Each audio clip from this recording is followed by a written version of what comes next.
And if my sister happens to live in America, where there are 4.8 million females more than male, or my sister happens to live in one of the countries of European Union, where there are 10.2 million females more than male, and if every man finds a woman for himself, every man finds a woman for himself, and I agree with you, one man should marry only one woman, yet there'll be 4.8 million females in America who will not find husbands.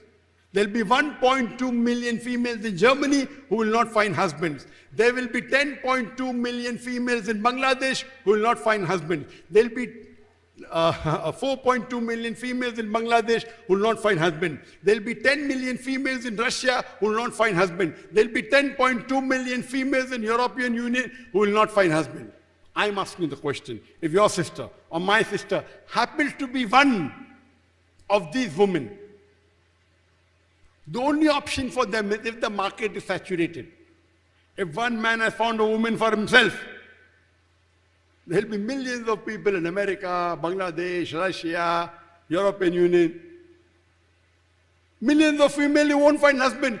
The only option remaining for them is that they either marry a man who has already got a wife or become public property.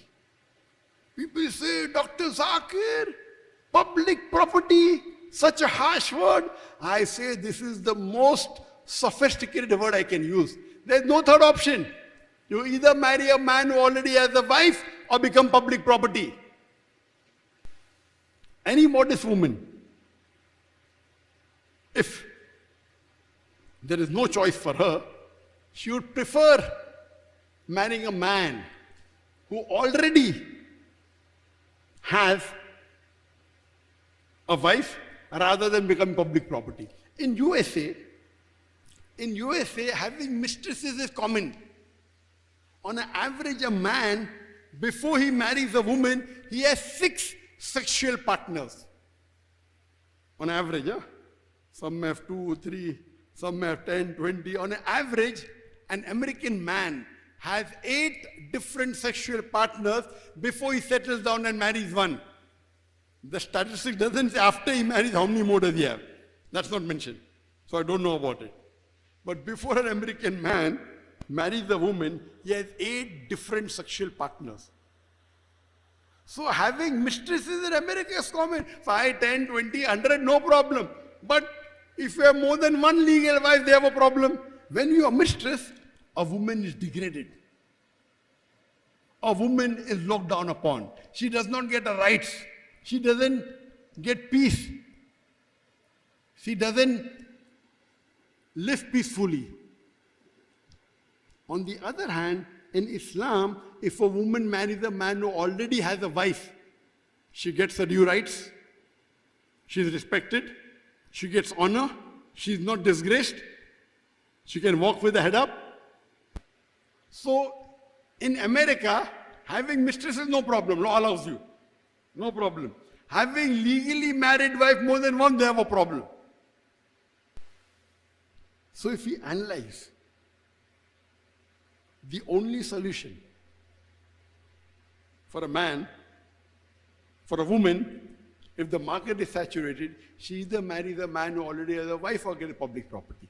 I know, generally, no woman would like to share a husband. I know that.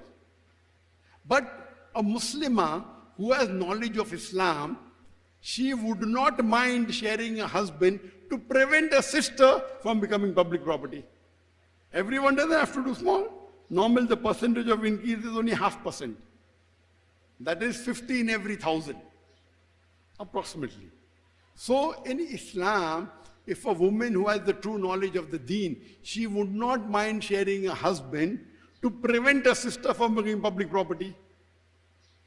So one of the reasons is that by nature women are normally more than men. That's the reason you find more widows in the world than widowers. The woman without husband, that husband has died, is much more than a man whose wife has died. Because the life expectancy of a woman is much more.